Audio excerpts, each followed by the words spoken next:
কখনো শহুরে জীবনযাপনে ক্লান্ত হয়ে ভেবেছেন কখনো একটা গ্রাম্য পরিবেশে যদি একটু সময় কাটানো যেত কত ভালো লাগতো? সত্যি কটা দিন যদি এইরকম করে, খুব বেশি না, এই ধরুন একদম সাধারণ জীবনযাপন, এই একটু মুড়ি, চানাচুর,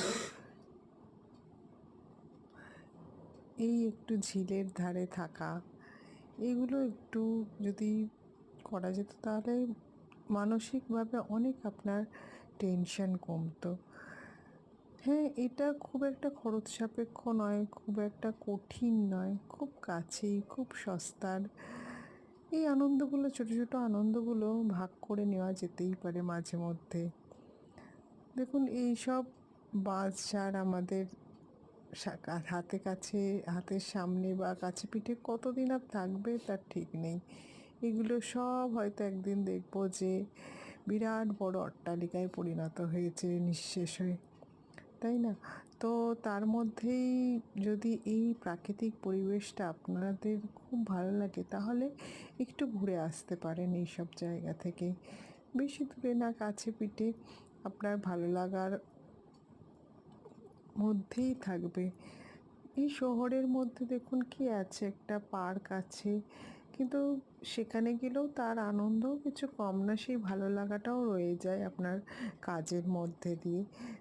যেমন দেখুন, এই ডুবন্ত সূর্য দেখতে দেখতে যেন সন্ধে ঘনিয়ে আসছে আস্তে আস্তে, শীতের আমের চারদিকে পাখিদের ডাক, সব কিছু যেন অন্যরকম লাগছে একটুখানি। সেখানেই যারা বিকেলবেলায় একটু হাঁটতে বেরোয় তারাও একটু পার্কে চলে এসছে। এক অন্যরকম পরিবেশ, এগুলোর মধ্যেও অনেক ভালো লাগা রয়ে যায়।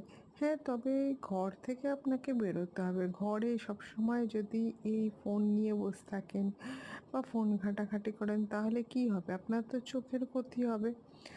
সেখান থেকে বেরিয়ে একটু সবুজ দেখুন, একটু আকাশ দেখুন, একটু জল দেখুন, দেখবেন আপনার মনের আনন্দটাই অন্যরকম হয়ে যায়। সবসময় বাড়িতে বসে বসে, হ্যাঁ, কোথাও হয়তো বড় জায়গায় সবসময় ঘোরা হয় না, বেড়ানো হয় না, সেক্ষেত্রে হাতের কাছে যেটা আছে সেখানেই বা কম কিসের, একটু বৃষ্টির মধ্যে ভিজুন না। সব সময় শরীর খারাপ হবে ভেবে কি আর ভয়ে গুটিয়ে থাকবেন? যেটা মন চায়, ভালো লাগে, অন্যর ক্ষতি না করে সেসব কাজ তো মাঝে মধ্যে করতে পারেন। একটু ঘুরুন, বেড়ান, দেখবেন পুরো অন্যরকম হয়ে গেছে জীবনটাই।